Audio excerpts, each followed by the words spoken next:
Fala, meu amigo! Será que a energia solar ainda vale a pena?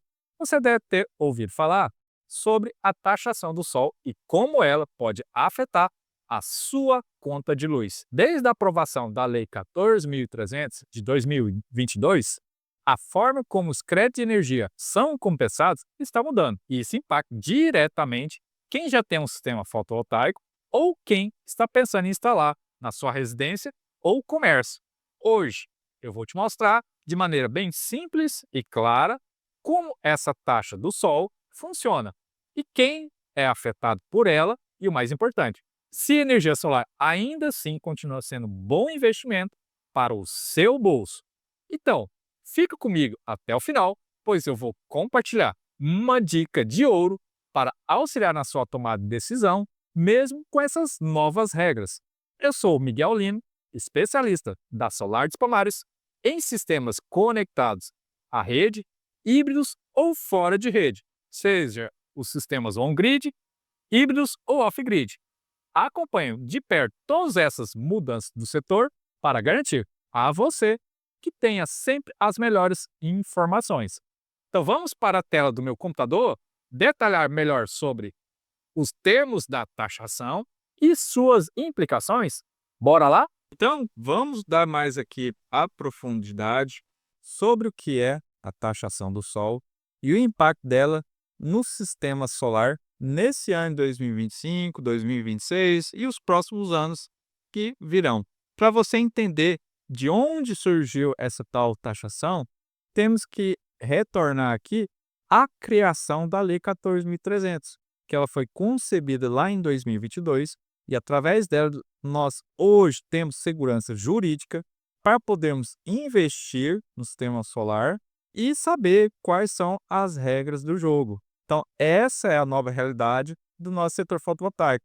Porém, quem investiu antes de 2022 tem regras um pouco diferentes, que foi quando foi concebida a Lei 14.300, do que quem está investindo agora pós 2023, o qual está sendo uma regra de transição, uma cobrança progressiva em cima dos créditos de energia que você gera e injeta na rua. E aí, isso é uma necessidade de nós, consumidores, que está querendo investir no sistema solar, entender e, a partir do entendimento, ver se faz sentido, mas eu já te adianto. Mesmo com esse cenário da taxação do Sol, que é o fio B, uma das componentes tarifárias da nossa conta de energia, você paga como consumidor cativo, você paga fio B, tá? E eu vou explicar como que se dá isso. E aí, vamos então entender o que que é essa, de fato, essa taxação. Nada mais que uma das componentes tarifárias que está na sua conta de energia. Só para você entender, imagine que você pague R$ 1 por quilowatt que você consome. Esse R$ 1, ele é subdividido em ICMS, IOF, inúmeras taxas. E dentro dessas taxas tem várias componentes tarifárias que representam, entre outras coisas, por exemplo, o TIET, que é o custo da geração de energia. Imagine que a energia foi gerada lá no Itaipu. Então você paga um percentual dessa energia que foi gerada lá. E a outra componente tarifária é a TUSD, que é a tarifa do uso do sistema de distribuição, que já seria a parte de trazer essa energia lá de Itaipu e até chegar na sua casa e ser cobrado isso de várias formas. E aí não é de várias formas, né? É separadamente, por motivações. E aí vamos entender então. Essa TUSD ela é subdividida entre o fio A, que é média de 6%, só para vocês lembrar que essas são percentuais médios, porque esses percentuais variam de companhia de energia para companhia de energia. Então, levando em consideração a média do Brasil, né, o fio A representa mais ou menos 6% da sua conta de energia, que corresponde ao custo da transmissão de energia em alta tensão. Então, imagine que a energia foi gerada lá em Itaipu, ela vem em redes de alta tensão, e aí você paga aproximadamente 6% dessa conta de energia, e quando chega essa energia de alta tensão numa subestação, ela é revertida em energia em baixa tensão, que aí é distribuída numa rede comum, que é essas redes que a gente tem nas casas, próximo das nossas casas, que é esses postos de energia, e aí você paga nessa rede de distribuição aproximadamente 28%, né? Uma média, levando em consideração o Brasil todo. Então, dentro desse contexto, quem investia lá em 2022, ele tinha várias isenções, né. Todos nós que somos cativos pagamos por essas companhias tarifárias, a TE, a TUG, Fio A, Fio B. Então quem investia em sistema solar lá antes de 2022, ele tinha essas isenções. O que mudou em 2000 na conjuntura da criação da Lei 14.300, depois de 2022, em 2023 para fora, é a manutenção do fio B. Então ele tem a isenção de fio A, ele tem a isenção do TE, tem algumas outras isenções que vai dar uma média de economia para quem quer investir no sistema solar, aproximadamente 80% da sua conta de energia. Quem investia antes da criação da lei, que não tinha segurança jurídica, ele tinha uma média de 90 a 95% de economia nas contas de energia. Então, quando você tem uma dívida, que é a conta de luz, ela vem todos os meses, você não consegue parar de pagar ela. Você não tem a opção de não pagar ela. Quando você converte ela em uma renda, né, extra, é algo absolutamente fantástico. Você poder investir em você ter uma renda extra através da sua conta de energia, que antes era uma dívida eterna, e através do investimento inteligente você vai poder transformar ela em algo bastante salutar, né, para sua família. Então pense nisso, que mesmo com o cenário do fio B, mesmo com a tal da taxação do sol, o sistema solar fotovoltaico ainda assim vale a pena. Então essa é uma taxa que ela incide única e exclusivamente sobre o excedente de energia que você manda para a rua. Que na forma quando você pega ele para trás desses créditos de energia, que é essa moeda de troca hoje em dia, que você não armazena energia. Quando você tem um sistema on-grid, o que acontece? O armazenamento de energia que você dá quando você gera energia mais do que você consome, pois você não tem uma bateria, é a rede. Então você manda energia para a rede e essa energia na rede, ela vira um crédito. Esse crédito, essa é a moeda de troca. Então, a companhia de energia, para ela manter toda essa infraestrutura, ela cobra 28%. Em vez de você ter uma bateria, você tem a cobrança do FIPE. Então, para alguns ou outros pode achar que isso é justo ou não, mas no meu ponto de vista faz sentido, é justo, né? Se você quiser investir na bateria, você pode evitar isso. Só que você tem um investimento da bateria. Então, no sistema on-grid, esse é o contexto que temos hoje, é o novo normal do fotovoltaico e ainda assim vale super a pena, porque outros cenários melhoraram, né, valor de equipamento e etc.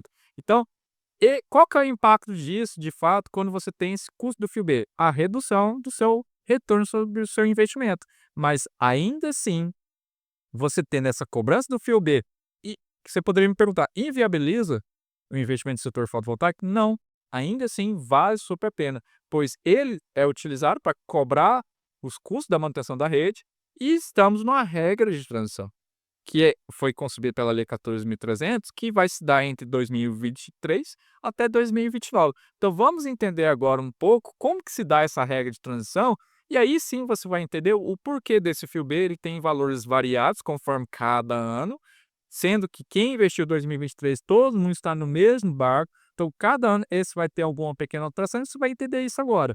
Mas antes de continuarmos, eu gostaria que, se você está gostando desse conteúdo até o presente momento e até o final do vídeo, mas deixe agora um like e se inscreva no nosso canal. Somente assim você vai poder receber outros conteúdos como esse, que a gente está trazendo aqui com muita profundidade, informações relevantes para você tomar a sua decisão e com certeza você poderá visitar nossa loja virtual solarespomaros.com.br/loja, ver kits fotovoltaicos que são extremamente fáceis de você mesmo montar através do nosso método instalação guiada e garantida, e você poderá ter o seu próprio sistema fotovoltaico, podendo economizar até 40% com a mão de obra. Então não se esqueça, depois dá uma visitada ou dá uma conferida aqui na parte de baixo, aqui no campo de descrição, o link lá da nossa loja virtual. Então vamos agora entender essa regra de produção, essa regra de transição que foi concebida através da Lei 14.300, e assim entender como que, de fato, o fio B está sendo cobrado hoje em dia. Então, lá 2023, daqueles 28% que é uma média, tá? Uma média do Brasil, você pode ter, às vezes, um estado que cobra 32%, 30%, ou o estado que cobra 25%. Então, é ali variável, mas 28% é mais ou menos o que é cobrado nas companhias de energia. Então, em cima desses 28%, você vai ter alguns percentuais que está sendo cobrado de forma ano a ano. Então, lá em 2023, quando começou a lei, passou a ser cobrado 15% dos 28, ou do fio B. Lá em 2024, 30% do fio B. Nesse ano, está sendo cobrado 45% do fio B. O que isso corresponde? Mais ou menos 12% da sua energia injetada. Lá em 2023, que é o próximo ano, vai passar a ser cobrado 60% do fio B, o que isso corresponde a aproximadamente 18, 16% da sua conta de energia, da energia injetada.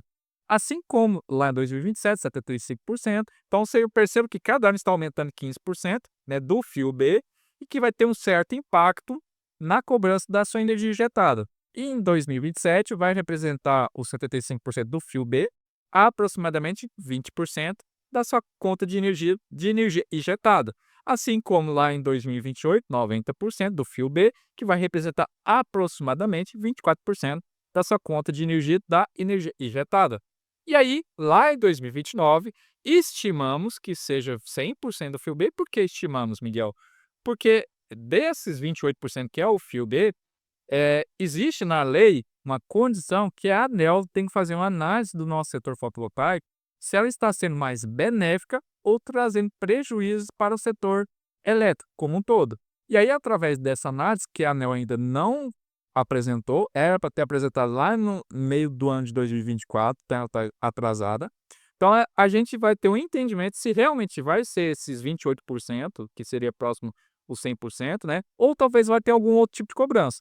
Mas levando em consideração que a gente entende que o fotovoltaico traz mais benefícios para o setor elétrico, acreditamos que talvez num cenário pior mantenha isso, ou talvez tenha alguma alteração. E se tiver alguma alteração, se você estiver inscrito aqui no nosso canal, você estará vendo qualquer alteração. Então não deixe de se inscrever.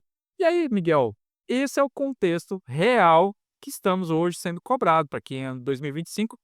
Aproximadamente 12% da sua conta de energia injetada é o impacto do seu fio B. Então, o que que é isso em termos práticos, Miguel? Vamos entender então que esse fio B, ele é uma taxa que deprecia do seu quilowatt injetado. Então, imagina que de 1 kW que você injeta na rua, lá em 2029, quando o fio B for próximo, for o seu 100%, assim a gente estima, que dá os seus 28% de 1 kW é 0,72 kW. Então, você, em vez de pegar 1 kW, você vai pegar 0,72. 28% desse quilowatt será perdido na energia injetada. O que isso tem de impacto sobre o seu retorno do seu investimento, de que antes era seu payback, né? Seu retorno sobre o seu investimento de 2 a 3 anos, hoje esse cenário está sendo em média de 2 a 4 anos. Mas ainda assim, nesse cenário, você pode chegar a ter uma economia de até 80%, a depender, lógico, do seu fator de simultaneidade. Quanto mais você consumir energia durante o dia, menor vai ser seu impacto do fio B. Agora, se for o contrário, se você for uma pessoa que trabalha o dia todo fora e aí chega à noite e consome energia, então seu fator de simultaneidade vai ser extremamente pequeno. E aí, consequentemente, seu fio B vai ter um impacto um pouco maior. Então, isso vai diferir para consumidores residenciais e diferir para consumidores comerciais, sendo que comercial você sabe que naturalmente ele tem geralmente um trabalho durante o dia, que é o mesmo horário do sol, e quem é residencial geralmente é o contrário. Ele trabalha o dia todo, quando o sistema solar está funcionando, então ele vai injetar mais energia na rua, e aí quando ele chega à noite, que vai consumir essa energia que foi injetada na rua, é onde o impacto do fio verde vai ser um pouco maior. Mas ainda assim, é um percentual, não é todo. E aí a conta fecha, como eu falei para vocês, e aí faz todo sentido. E aí, Miguel, como que está se dando, né, através da Lei 14.300, quem investiu lá em 2023? Olha, normal, a lei dá condição de proteção sobre o investimento para essa pessoa sobre o direito adquirido, o qual eles vai ter isenção sobre todas essas taxas que eu mencionei aqui, lá em 2045, depois de 2045, ele vai entrar na regra normal como todo mundo.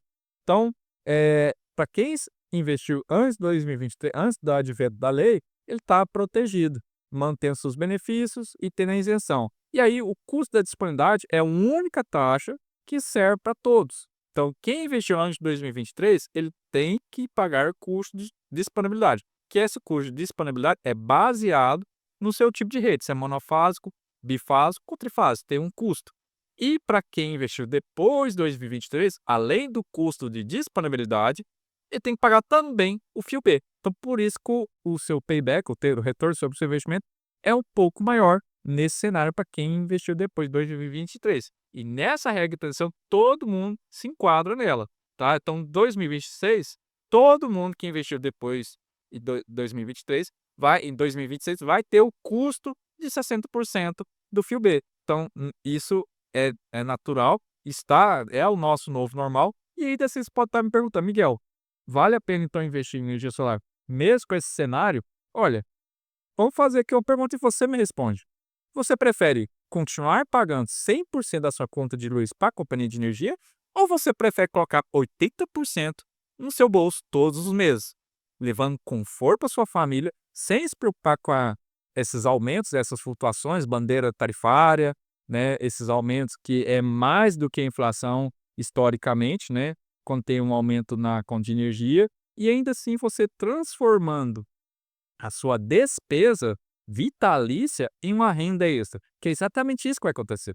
Em um dado momento, quando o sistema fotovoltaico se pagar, você vai ter uma renda extra em cima da sua conta de energia, o que é fantástico. Então, baseado em tudo isso que nós falamos aqui, eu gostaria de ouvir o seu comentário. Se ficou alguma dúvida, ou o que você acha de fato desse fio B. Lembrando que eu vou aceitar apenas comentários produtivos. Se você vem com aquelas questões partidárias, não venha, porque aqui estamos avaliando de uma forma bastante unilateral, apenas entendendo e, lógico, seguindo o jogo da melhor forma possível. E aí você agora gostaria de, antes de sair, ver os vídeos nossos de recomendação que está aqui do lado, que terá conteúdos bastante relevantes sobre o nosso canal, de assuntos só do setor fotovoltaico. E não deixe de visitar a nossa loja virtual Solar dos Palmares. E aí, eu agradeço você ter ficado aqui comigo até esse momento e te vejo no próximo vídeo.